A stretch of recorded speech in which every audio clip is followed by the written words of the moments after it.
Okay, so we're diving into this market report you shared on the global skincare packaging industry. Hmm. And looking ahead to 2025, seems like there's a lot to unpack here. The big picture is that it's a pretty huge market, right?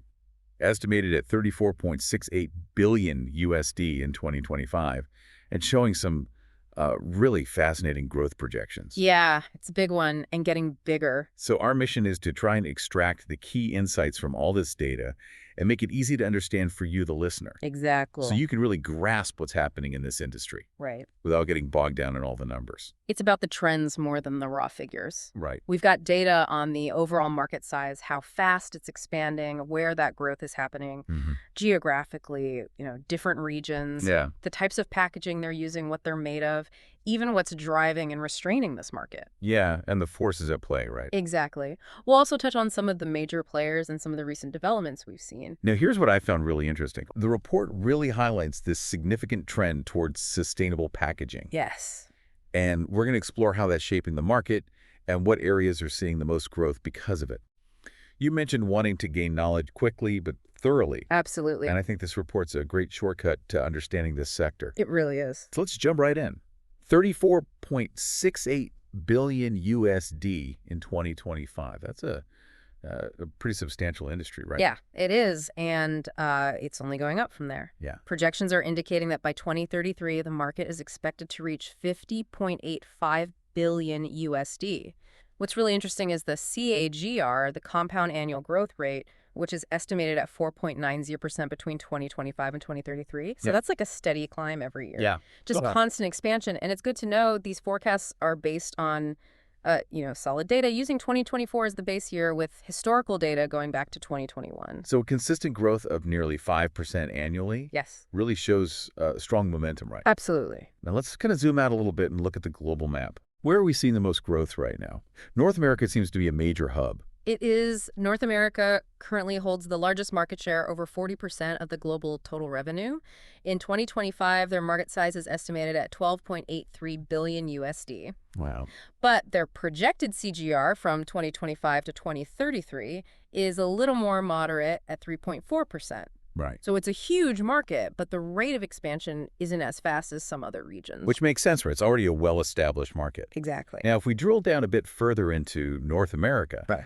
the U.S. seems to be the dominant force. The United States, yes, absolutely projected market size of 10.12 billion USD in 2025 with a CGR of 3.2%. Wow. Canada comes in next, estimated at 1.54 billion USD, and a slightly higher growth rate of 4.2%. Okay. And Mexico, also a big contributor, projected at 1.17 billion USD with a CGR of 3.9%. So North America leading in overall size right now, Yes. but the pace of growth is comparatively slower. Yeah. What about Europe? Yeah. The report shows they hold a pretty significant portion of the market, too. They do over 30% of the global skincare packaging market. Their estimated size in 2025 is 10.06 billion USD. And what's interesting is their projected growth is actually a bit stronger than North America's, with a CAGR 4.0% from 2025 to 2033. Okay. So they're continuing to see healthy expansion. It's really interesting to see those growth rates vary It is. across these different regions, right? Yeah. Which specific countries in Europe are really standing out? There are several key players driving the market forward in Europe. The UK is estimated at 1.69 billion USD with a really robust TAGR of 4.8%. Okay. Germany follows closely at 1.99 billion USD with a CAGR of 4.2%. Wow. Then you have France, Italy, and Russia, all representing substantial markets, although with slightly lower projected growth rates. What's noteworthy here is the diversity in growth even within Europe, which probably reflects different consumer preferences and, economic conditions, even regulatory environments. All connected, right? Yeah, everything's tied together. Okay, so North America and Europe are the big players now, the current leaders in market size. Right. But the report suggests that the Asia-Pacific region, APAC, is going to see the most dynamic growth. That is really a key takeaway from this report. Yeah. APAC currently holds about 23% of the global market share with an estimated size of 8.32 billion USD in 2025.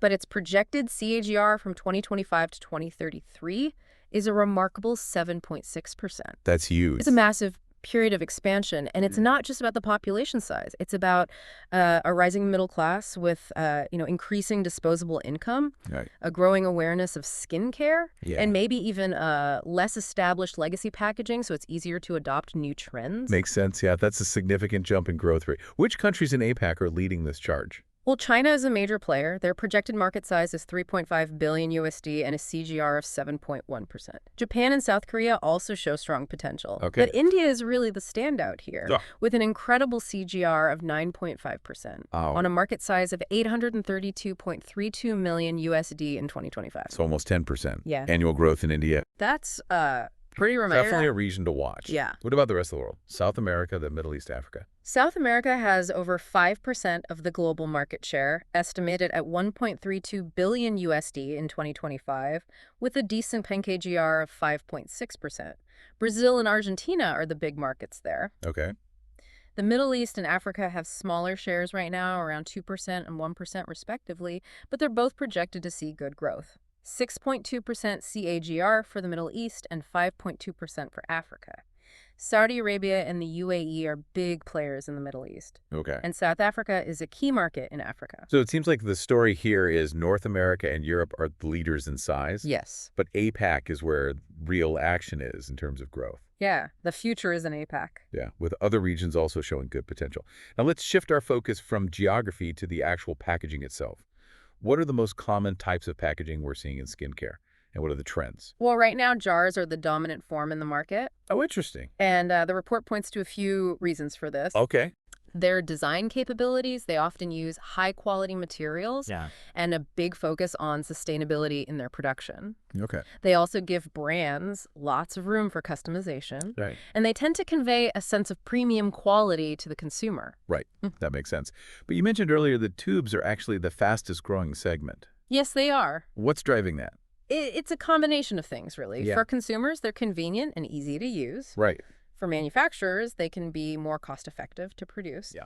And importantly, advancements in materials are making tubes a lot more sustainable. Oh, okay. Plus, tubes are great at protecting the product and maintaining hygiene. Absolutely. Yeah, I can see that. What about the other types we see? Bottles, pumps, and dispensers, and those single-use sachets. Yeah, those all play specific roles in the market. Bottles are a staple, especially for liquid formulations like toners and serums. Right. Pumps and dispensers offer that precise dosage control, Right. which adds to that feeling of value and sophistication. So sachets are often used for samples and travel-sized products.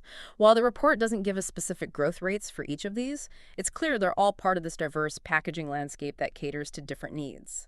So jars are holding the top spot, Yeah, but tubes are on the rise. absolutely gaining ground fast. Yeah. Let's talk about what these packages are actually made of. Okay, I imagine there are some big shifts happening in terms of materials, there are. especially with this increased focus on sustainability. You're absolutely right. Yeah. Right now, glass is the leading material. Okay. This is largely due to its premium image and its sustainability benefits. It's endlessly recyclable and reusable. Yeah. Consumers associate glass with high-end products. Right. Right. Like you think of, luxury brands and you think of glass bottles. Exactly. But the report also highlights this rapid growth of paper and paperboard. Yes. So what's behind that? It's all about the demand for eco-friendly options. Brands are looking for materials that are biodegradable, recyclable, and compostable to reduce plastic waste and meet environmental regulations. Yeah.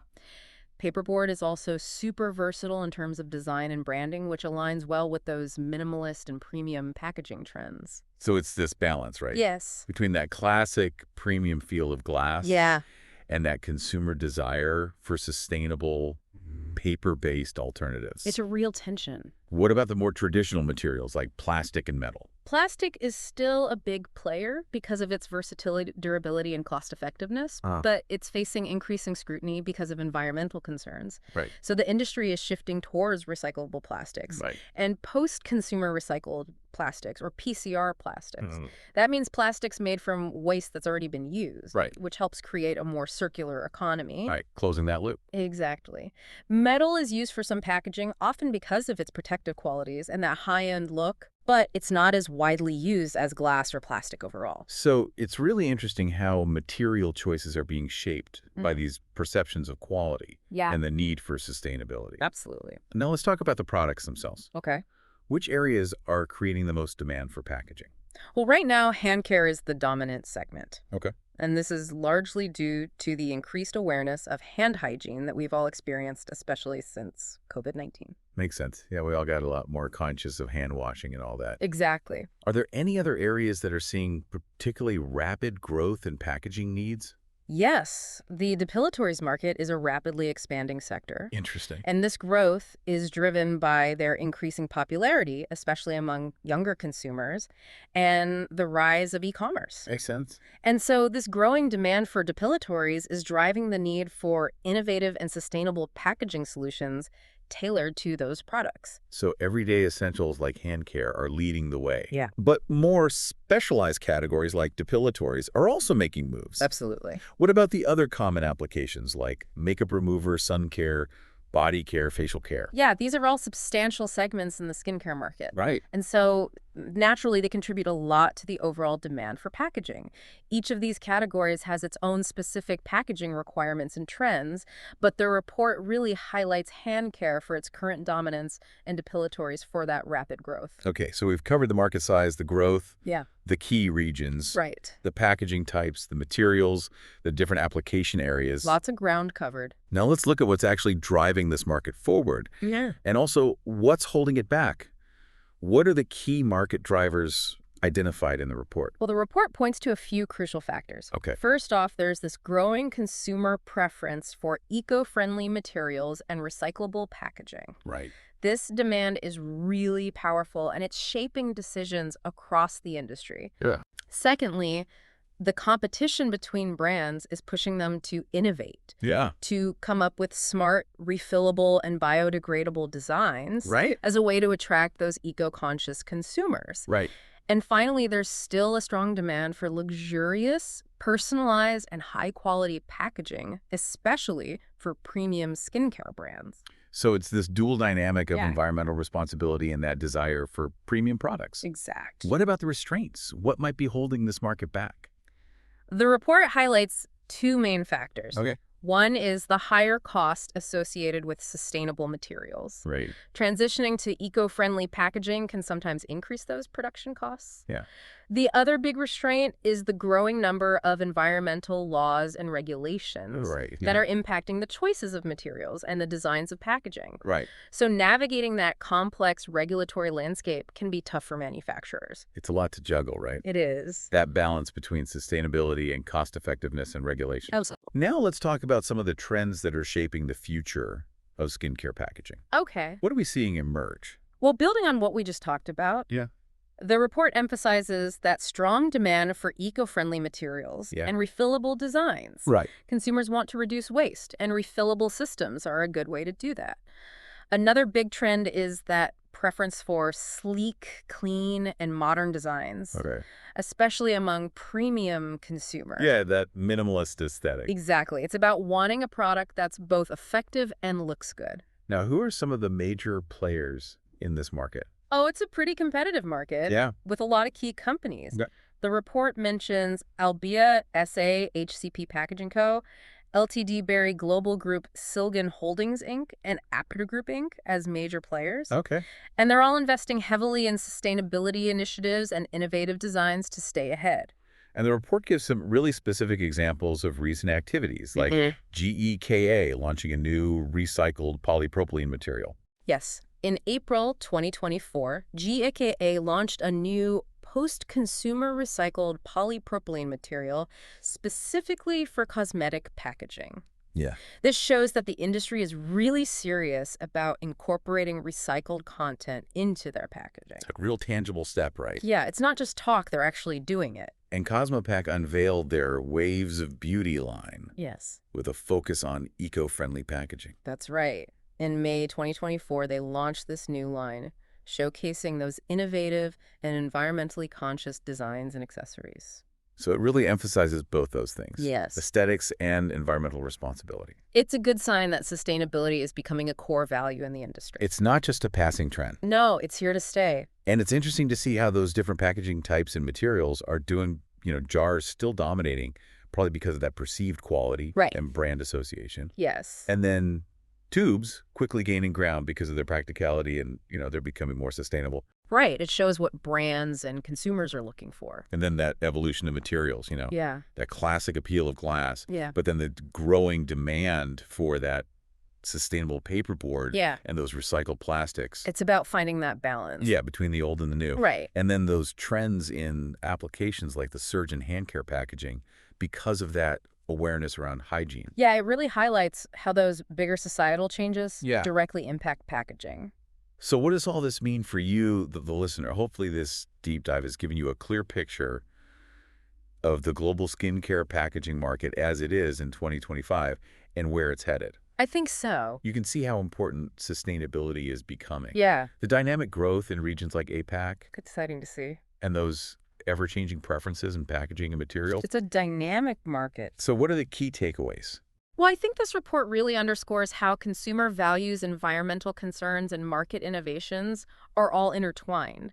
The move towards eco-friendly options isn't just a trend anymore. Yeah, It's becoming a core driver shaping the future of packaging. absolutely. And those differences in growth rates across different regions Yeah. just show the wide range of consumer demands and economic realities that exist globally. Yeah, it's a complex picture. So this raises a really interesting question. Okay. How might these trends we're seeing in skincare packaging influence other industries, That's a great question. especially those focused on consumer goods and sustainability? Mm.